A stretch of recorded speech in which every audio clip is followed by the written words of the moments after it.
ভাই ও বোনেরা, আজ আমি আপনাদের এক সাহাবীর গল্প বলবো, যিনি এমন এক ত্যাগ করেছেন যা শুনলে আমাদের চোখে পানি আসে, হৃদয় কাঁপে।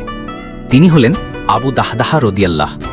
একদিন রাসূলুল্লাহ সাল্লাল্লাহু আলাইহি ওয়াসাল্লাম সাহাবীদের মাঝে বসে বললেন, কে আছে যে আল্লাহর জন্য একটি খেজুর বাগান দান করবে? আল্লাহ তাকে এর বদলে জান্নাতে আরও উত্তম বাগান দেবেন।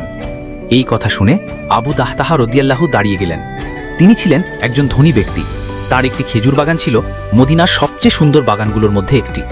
বাগানে ছিল শত শত খেজুর গাছ, একটি মিষ্টি পানির কুয়া, আর সেই বাগানেই তার পরিবারের থাকার ঘর। তিনি ঘরে গেলেন।